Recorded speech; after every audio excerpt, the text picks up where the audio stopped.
Hey everyone, happy Waffle Wednesday. That's our day in this house. I don't know, how many of you guys have themed days in your house? It really helps me to figure out what to cook. Like yesterday was Taco Tuesday, today's Waffle Wednesday. If we just drank our dinners, tomorrow would be Thirsty Thursday. But anyway, I have been inspired to come on and show you guys our new batter mixer and dispenser. So here is the beginning of it. Here's where everything comes out. Here is your non-stick cover, well, non-skid cover that you will use when you're mixing everything, and you'll take that off when you want to dispense. Now, I personally make my waffle mix, so I can't honestly say that I put everything in here to begin with, because if you have to cut in butter or shortening, you can't really do that. But I do have my waffle mix right here, and I'm going to put it in there. But before I do that, what you want to do first is you want to add your liquids. So here is my milk, and if you can see this, right here are measuring lines. So before I add my egg, I'm going to add my milk. And again, full disclosure, I don't really measure like my vanilla and my milk. So I'm going to put in just a little over a cup, because I know that when I use my cup, I use my dry measure cup and I just let it overflow. But I just want to show you how to do this, and I can see it from the inside. So I'm going to fill it up just a little bit over. Okay. And then I'm going to add my egg. Who likes cracking eggs? I'm finally getting my older boys.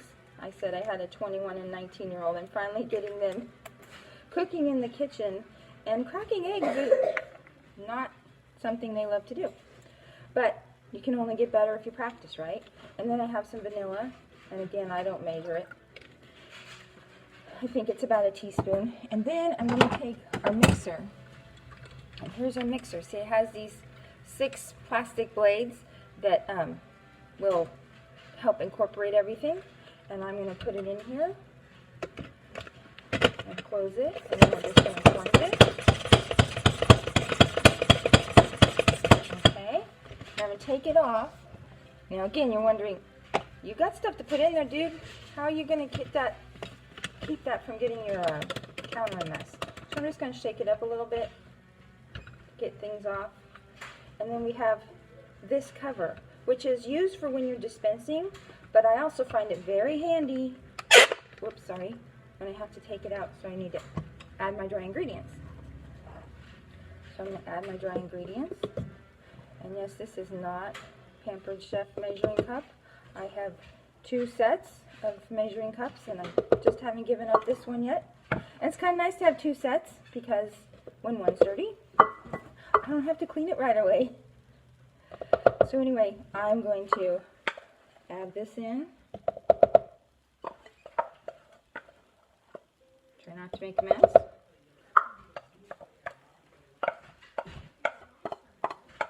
Okay. Excuse my reach. Okay, now I'm just going to put this right back in. Take the cover off. Put the mixer back in. Lock it. And sometimes you can, just kind of twist it so you can get it down below into the liquid. And I can tell I'm down below because I'm hitting the counter, but it's through this non-skid cover.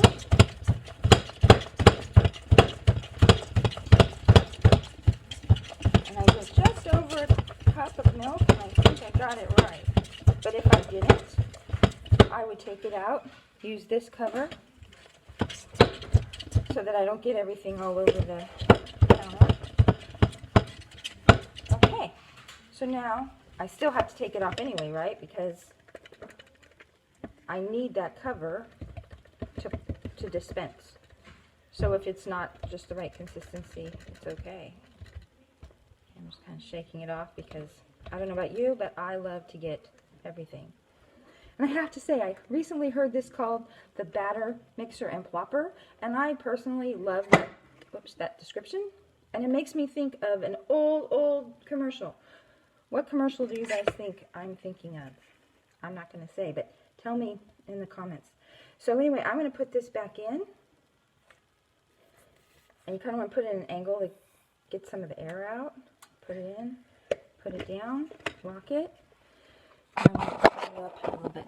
Here are the dots. There we go. There's the dots. So we have 2 tablespoons is the smallest, 3 tablespoons is the middle, and 4 tablespoons is the biggest. Now honestly, I still like to use my my scoops, but I kind of go back and forth, and especially if I have a runny recipe like my cornbread muffins, I love this because when I use my scoops, I really make a mess.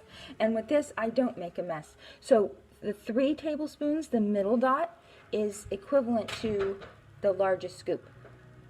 And in our mini loaf pan, I can put a mix in here and for like friendship bread, and I would use the middle and I would squeeze it 2 times. Because when I've used my scoop before I had this, I did 2 scoops.